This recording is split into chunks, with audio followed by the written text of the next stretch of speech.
Gaano kaimportante ito sa tuwing nagkikimo tayo?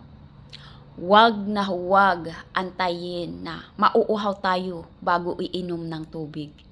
Dahil mas lalong pinapadami ang side effect ng chemotherapy kapag kinulang tayo ng tubig. Unang-una, yung kidneys natin. Mahihirapan yung kidney natin na mailabas yung toxin ng chemotherapy. Masisira ang kidney natin. Pangalawa, constipated tayo.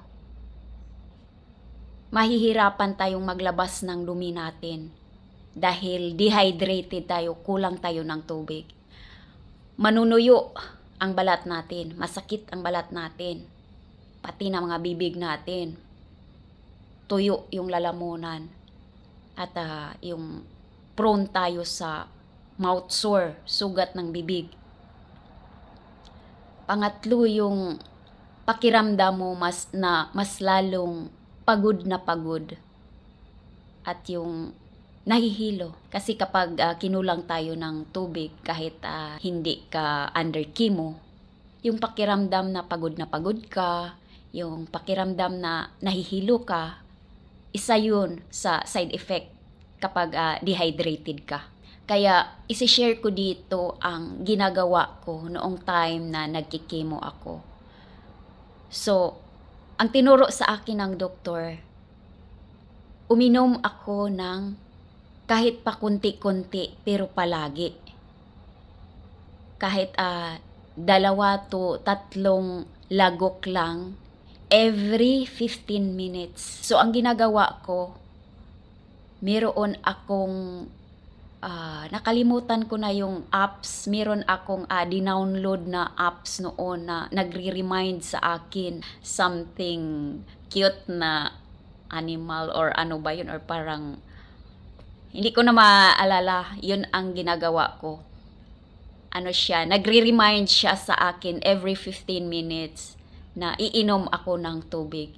Meron po yung tamang sukat kung gaano kadami ang tubig na iinumin. Depende sa laki ng tao, sa edad ng tao, at saka sa kung babae o lalaki.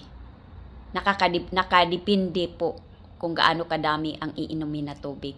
So, base sa pangangatawan ko, sa timbang ko, sa edad ko, ang iniinom ko noon ay mga 62 ounce. Isang pitchil na malaki. Itanong nyo na lang sa doktor nyo kung ano ang karapat-dapat na i-consume nyo na tubig sa isang araw.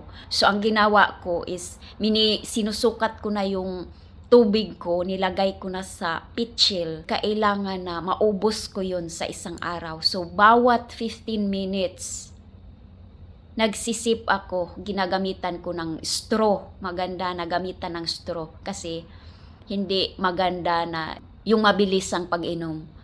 Kasi mahihirapan yung tiyan natin, may tendency na masusuka tayo. Pwede nyo din na lagyan nyo ng flavor kasi pag nagkikimo tayo, may ibang panglasa ang binigay ng chemotherapy na yun. Yung parang may lasang something kakaiba. Pwede nating lagyan ng lemon or calamansi or magbabad kayo ng mga hiniwa-hiwa nyo na pipino para may something lasa yung tubig nyo. At maganda din na yung mga kinakain natin, may mga sabaw, yun, nakakatulong yun.